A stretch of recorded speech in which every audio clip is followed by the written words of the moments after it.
चलिए आज एक ऐसी नदी की कहानी को समझते हैं जो सिर्फ पानी का एक बहाव नहीं है, बल्कि कह सकते हैं कि एक जीती जागती, हमेशा बदलती रहने वाली हस्ती है। ये है ब्रह्मपुत्र नदी, जो एशिया में करीब करीब 2900 किलोमीटर तक फैली है और कई देशों और संस्कृतियों से होकर गुजरती है। तो सवाल यही है जो इस पूरे सफर का सेंटर पॉइंट है। एक ही नदी के 4 अलग-अलग नाम, ये कैसे हो सकता है? चलिए इसी पहेली को सुलझाते हैं और देखते हैं कि ये नदी कैसे और कहां अपनी पहचान बदलती है। तो हमारी यात्रा शुरू होती है नदी के सोर्स से, हिमालय की ऊंचाइयों से, जहां इसे अपनी पहली पहचान मिलती है। ब्रह्मपुत्र का जन्म होता है तिब्बत के चेमायुंगडुंग ग्लेशियर से, और वहां इसे त्सोंगपो के नाम से जाना जाता है। अच्छा, मजे की बात यह है कि इतनी ज्यादा ऊंचाई पर होने के बावजूद इसका ढलान बहुत ही हल्का है। मतलब ये बहुत धीरे धीरे बहती है और लगभग 640 किलोमीटर तक तो इस पर नावें भी चल सकती हैं। अब हम नदी के सफर के सबसे ड्रामेटिक हिस्से में आ गए हैं। यहाँ एक ऐसा जबरदस्त मोड़ आता है जहाँ इसका जो शांत स्वभाव है ना, वो पूरी तरह से बदल जाता है। मतलब जब तक ये तिब्बत के ठंडे और सूखे माहौल में बहती है, त्सोंगपो हिमालय के पैरेलल पूरब की ओर शांति से बहती रहती है।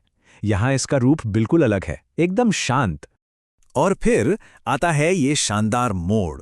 नामचा बरवा पर्वत के पास नदी अचानक से एक हेयरपिन बेंड लेकर दक्षिण की ओर मुड़ जाती है और अरुणाचल प्रदेश में एंटर करती है।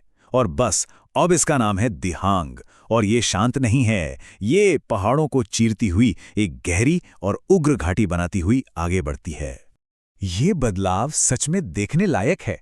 देखिए, तिब्बत में जो नदी शांत और धीमी थी, वही भारत के हाई रेनफॉल वाले इलाके में आते ही अशांत और तेज हो जाती है।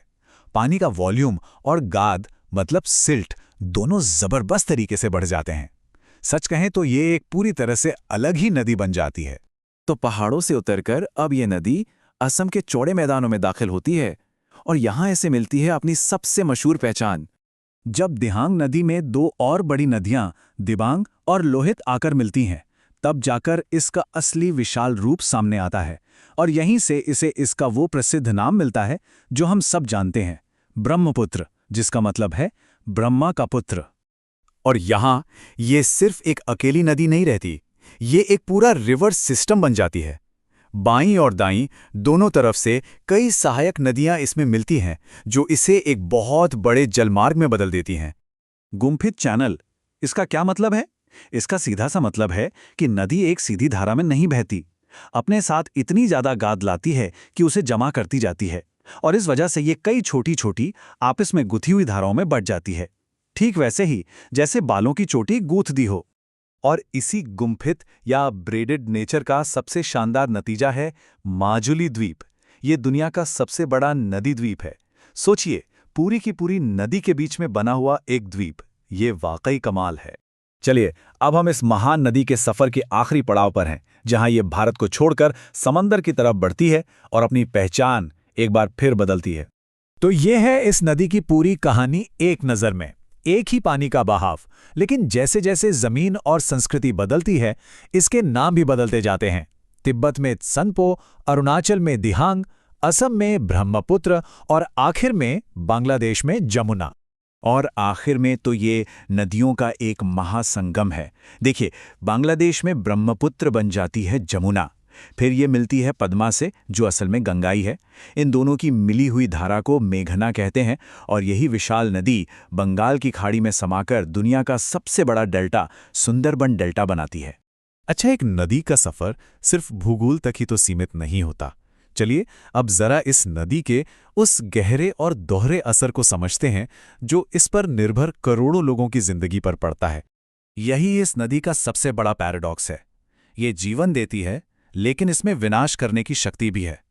इसे लाल नदी भी कहते हैं, क्योंकि मॉनसून में ये अपने साथ भारी मात्रा में लाल मिट्टी वाली गाद लेकर आती है।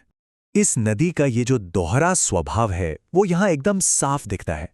मतलब वही गाद जो मिट्टी को उपजाऊ बनाकर जिंदगी देती है, वही गाद जब नदी के तल को ऊपर उठा देती है तो विनाशकारी बाढ़ का कारण भी बन जाती है। ये जिंदगी और तबाही का एक लगातार चलने वाला चक्र है। तो अंत में ये एक बहुत बड़ा सवाल हमारे सामने खड़ा होता है ब्रह्मपुत्र सिर्फ एक नदी नहीं, बल्कि एक बहुत ही जटिल और नाजुक सिस्टम है।